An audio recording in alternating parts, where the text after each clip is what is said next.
Hello प्यारे बच्चों, तो आप सबके कैसे हैं। आज आप लोगों का क्लास चलने वाला हिस्ट्री का पार्ट 4 है। हमने पिछली क्लास वीडियो में इटली का एकीकरण, मेजनी के बारे में, गैरीबाल्डी और फ्रांस और भी सारे बात देखे थे।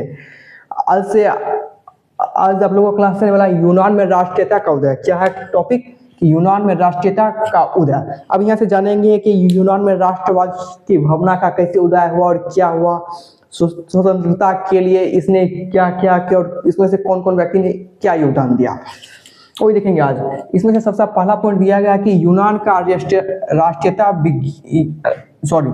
यूनान का साहित्य क्या, यूनान का साहित्य ज्ञान, विज्ञान और यूरोप वासियों के लिए क्या रहा, प्रेरणा का स्रोत रहा। इसका मतलब हो गया कि यूनान में जितने भी व्यक्ति थे, इसका मतलब यूनान में जितने व्यक्ति थे उनके पास ज्ञान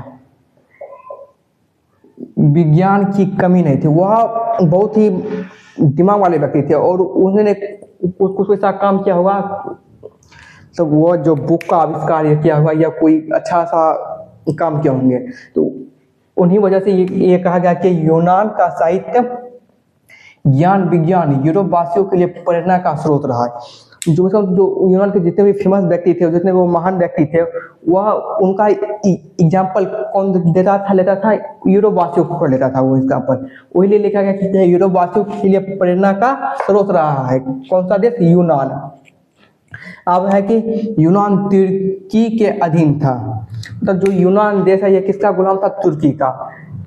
तुर्की का। यूनान जो देश था, यूनान क्या है? देश है एक, यूनान देश है। और यह किसका गुलाम था? तो तुर्की का गुलाम था। तुर्की बहुत ही शक्तिशाली देश था, तो इसीलिए वह गुलाम बना लिया किसको? यूनान को बना लिया है। अब है कि तुर्की को यूरोप का मरीज भी कहा जाता है। मरीज मतलब उनका वही हो गया कि गुलाम तुर्की, जो कोई भी काम करेगा वो कौन सा देश करेगा? वह यूरोप ही करेगा तुर्की के लिए। अब है कि 1821 ईस्वी में यूनान ने तुर्की शासक के विरुद्ध आंदोलन शुरू किया। जो तुर्की था, जो देश तुर्की, वह यूनान पर ही अत्याचार कर रहा था। मतलब बहुत ही वो उसको गुलाम बना के रखा था, उससे सारे काम करवाता था। और जिसके खिलाफ यूनान ने 1821 ईस्वी में तुर्की के खिलाफ, तुर्की शासन के विरुद्ध क्या शुरू किया? आंदोलन शुरू किया।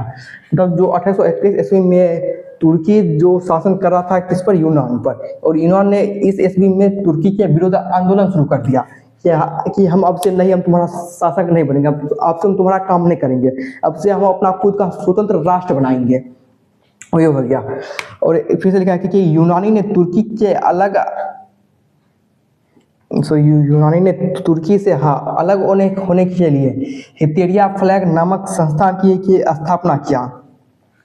तो इसका मतलब है कि यूनान जो था वह तुर्की से अलग होने के लिए, वह तुर्की का शासन व्यवस्था, जो शासन जो कर रहा था तुर्की, इससे मुक्त होने के लिए वह कौन सा संस्थान का स्थापना किया?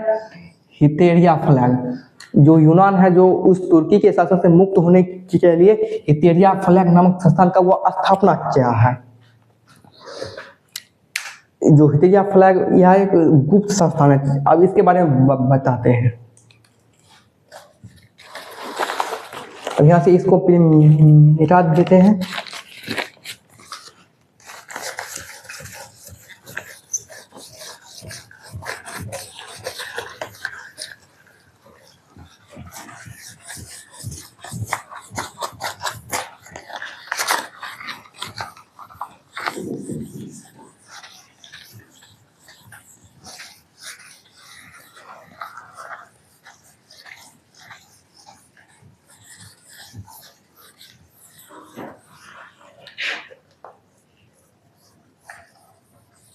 तब तक आप वीडियो को लाइक कमेंट शेयर जरूर करिएगा। आपको क्लास कैसा लगा बताइएगा कमेंट में जरूर। अब दिया गया कि हितेरिया फ्लैग क्या है।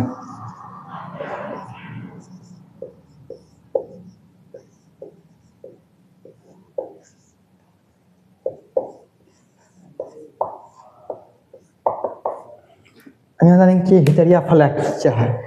पॉइंट नंबर 1 में लिखिएगा।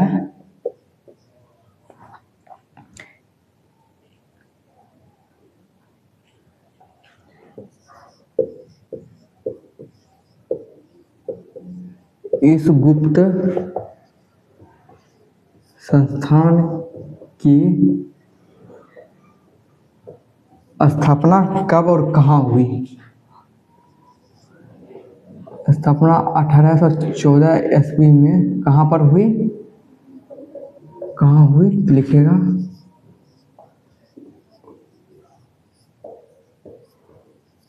उड़ीसा में हुई। इस पर मतलब होगा कि हेतेरिया फलक क्या है? वह यूनान को स्वतंत्रता दिलाने के लिए बनाया गया था संस्थान। इस फलक का काम क्या था? यूनान को स्वतंत्र करना था। यूनान को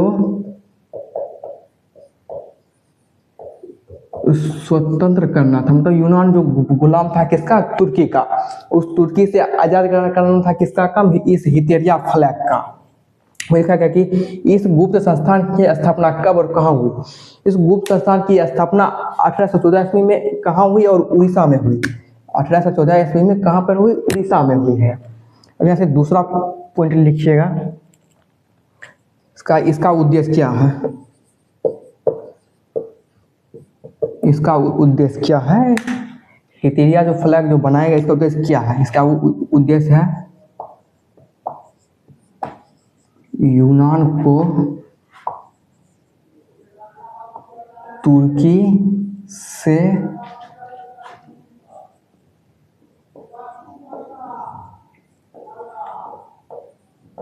आजाद करके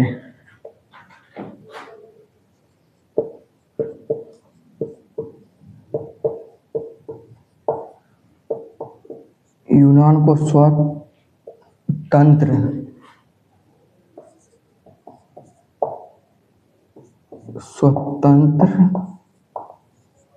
राज्य बनाना। जो इस संस्थान जो बनाएगा, इस संस्थान का मुख्य उद्देश्य क्या था? यूनान को तुर्की से क्या करना? स्वतंत्र करना, आजाद कराना और यूनान को एक स्वतंत्र राष्ट्र बनाना, घोषित करना था। अब फिर से पॉइंट लिखिएगा कि जो यूनान जब स्वतंत्र हुआ इसका क्या योगदान रहा?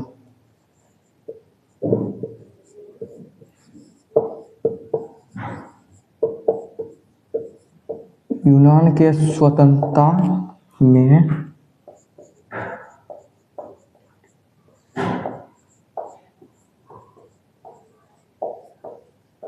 हेतेरिया फ्लैग नामक, ऊपर लिख दे रहे हैं, संस्थान की महत्वपूर्ण भूमिका है। मतलब जो ये संस्थान जो बनाया गया है, इसका संस्थान यूनान को स्वतंत्र कराने में क्या भूमिका रहा है? इसमें महत्वपूर्ण भूमिका रहा है। इसी वजह से इसका मतलब स्वतंत्रता में योगदान रहा है।